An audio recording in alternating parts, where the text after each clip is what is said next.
everyone, it's Emmy Hall at TFL Car. I'm here at the 2015 Detroit Auto Show, and I've seen the brand new Chevy Volt. I'm going to be having a talk here with Pam Fletcher. She is the Executive Chief Engineer for Electrified Vehicles. And you know, this Volt is brand new inside and out. We'll find out more coming up on the Fast Lane Car.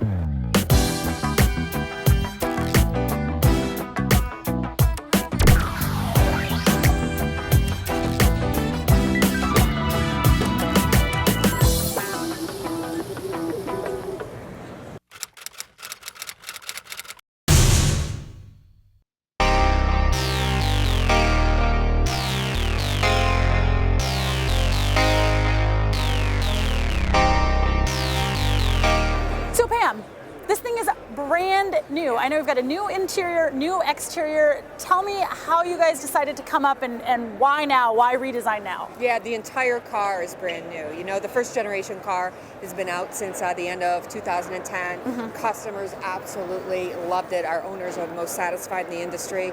And, you know, technology has evolved since then. And so we saw the opportunity to offer them a brand new car, as you said, all new, inside and out, with a bit more premium appearance, right? With more range, which they absolutely love, and with more of another thing they love, which is the fun to drive experience. You know, great acceleration, smooth, quiet driving experience. So you've got a brand new electric motor, and that gives you 50 miles of range on electric charge? Yep, the entire electric drive system is new, and so owners should expect about 50 miles of range on a given charge. Okay, and then the gas motor or gas engine is new as well, and that's a 1.5 liter Ecotec, am I correct? It is. Okay. It is. It's an all-new 4-cylinder Ecotec engine, and it runs on regular gasoline. Okay. Which is something our owners absolutely told us they wanted. You know, the interesting thing is we know that more than 80% of the time an owner gets behind the wheel of the Volt, they drive all electrically. And so we gave them a little bit more range, and so now we should have people expect to get more than 90% of their trips every time they get behind the wheel of the Volt to be an all-electric driving experience, which is what they tell us they love the most. Now, okay, so we're in the interior. Tell me a little bit. I know you guys have simplified this interior a little bit, but what's your favorite feature in here? My favorite feature is the jewelry, and it's right here on top of this knob.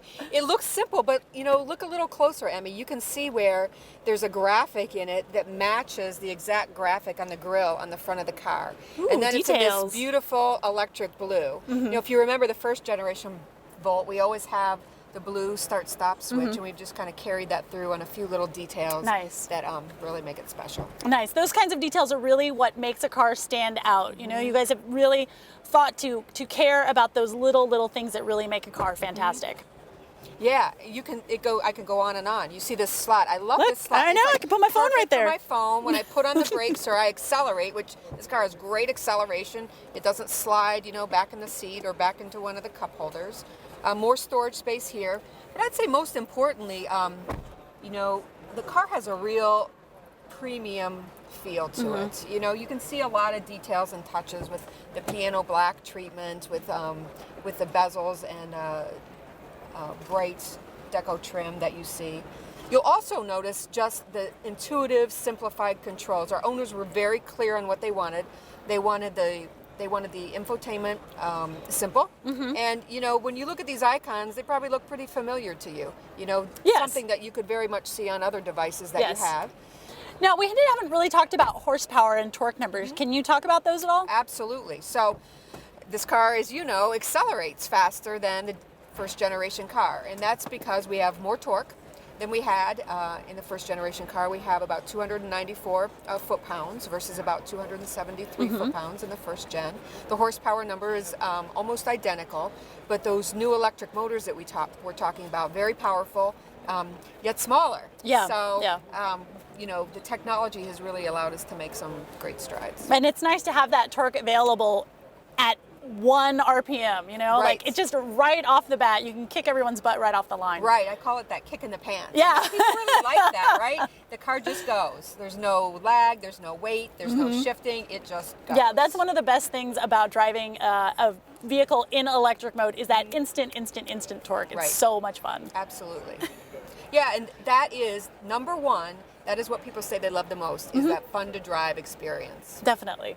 Now, the gasoline engine in this doesn't actually power the car. It actually helps to create more electricity. Is that correct? Yeah, it's a backup plan. Okay. It's a backup plan for, when those when you need to be spontaneous. When you need to be spontaneous, right? Or you want to take that weekend trip and you want to go to the next mountain, right? You can do it, and you don't even have to worry about it.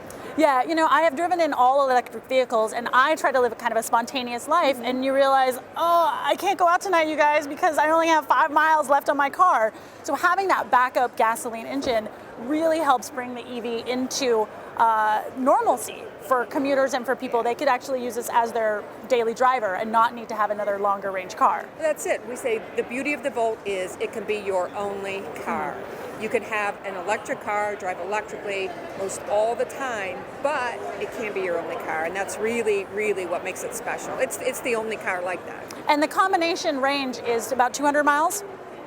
You can actually get over 400 miles No way. total. Over 400. Oh my gosh. So really in the realm of non-electrified vehicles. So they're truly no sacrifice. Okay. So I know you guys worked on acceleration this year, and I think I heard in the press conference this morning, 0 to 30 in 2.4 seconds? I think 2.6 seconds, a 20% improvement from today. You know, the number one thing that owners of Volts tell us is that they love the fun to drive experience. So we really worked to improve upon that. Now, I'm looking here at the back seat, and it looks like we're still a 4-person vehicle. Not at all. You think I can put a 5-person there? If you turn around a little further, you see 3 belts. You'll see 3 belts, and you'll see that a person can very much sit in the middle. And just like with a rear-wheel drive car, there's a tunnel. Right. And so people have driven rear-wheel drive cars for how many years? A long time. So I just have to pick a side? Like which guy I want to play footsie with in the back seat? Exactly. It's always good to have choices. It is. It is always good. So I've got 5-passenger vehicle. What about like overall? Do I have more cargo, more storage, less storage? Yeah, it's great. There's more storage, more usable storage than we had in the first generation car. Like this, and I don't want to forget my phone, so I'm going to put it in my pocket right now. And cargo space the same. You have more storage. You can fold the seats flat just as before and use that entire back of the car to haul whatever you might want to use. It's nice to have it folding all the way flat, because then it really does make your car so much more, gives it so much more utility. One of the best storage improvements is for the travel cord, the travel charger. Before you would take it and you would wrap the cord, and you had to tuck it underneath the load floor in a nicely designed little spot. Right. But everybody doesn't want to do that. And so now you can actually use a bin that's on the side of the cargo area, and you can wrap that cord nicely if you want, but if you don't want and you just want to gather it up and throw it in, you can do that too. And you don't have to lift the load floor. So you can have things in the back of the car, and it's not a problem. That's awesome. So you guys have redesigned the outside. Now, a lot of times when you've got EVs, they definitely look like an EV. It's like drivers are trying to make a statement and saying, this is my EV, it's electric, boogie, boogie, boogie. But this one doesn't really have that look. This new redesign is definitely looking more like a, quote, normal car than in the past. So why did you guys decide to go in that direction? Very simple. That's what our owners told us they wanted. And they want a car that is sporty and sleek, and that really just looks like a great, beautiful car. And so that's what we gave them. And what about the interior? I know the interior is brand new this year as well. Yeah, the comments that I always hear is, wow, this looks really luxurious, this looks premium. So I think that owners of the second generation Volt are going to be really happy. Now, how long does it take to charge up the Volt? And can I do it from my house? You can. Charging is interesting because there have been many surveys done. Where are the cars, right? Because the cars are going to charge where they are. Right. Overwhelmingly, they're at home. And so that's why you see a tremendous amount of focus and attention on getting home charging possible, to get common standards, across the country, to make it very simple. So when you go to your, local municipality and say you want to put in an electric car charger, they know what you're talking about. Right. And it's really seamless. So TFL Car is from Colorado, and we have seen some Volts testing at high altitude. How do these cars perform in cold weather and up above at a mile high? Yeah, well, that is another beauty of electric drive that many states don't experience, but you have no altitude effect on the performance of the Volt. So you still get full electric performance, no matter if you're at the base of the foothills or if you go across Loveland Pass. You're still going to get full performance all electrically, and that really is just another special beauty of the Volt. So having said that, if I can get full performance no matter how high I am, what's going to happen at Pikes Peak next year? Are you guys going to run a Chevy Volt against the Leaf and the IBM? I'm not ready to tell you about everything we're doing. We have to save something for later. Oh, that would just be awesome to see another EV up there on the mountain. All right, so what about pricing, and when can I expect to see this guy in showrooms? Yeah, so you'll see the second generation Volt in the showrooms the second half of the year. We've already started building, we've already started our launch at our assembly plant, but dealers will see the car early in the second half of the year. And anything you can tell me about pricing? Not yet. We have to save something for later. Yeah, every time I ask you all about pricing, you just never ever let me know.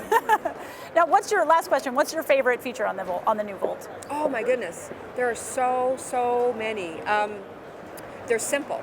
Number one, the electric drive has just become something I expect and love, but there's two small little things. On top of the shift knob, there's literally what looks like a piece of jewelry, and you'll have to see it for yourself to appreciate it, but just a beautiful cap to the top of the shift knob that really has the design essence of the whole car.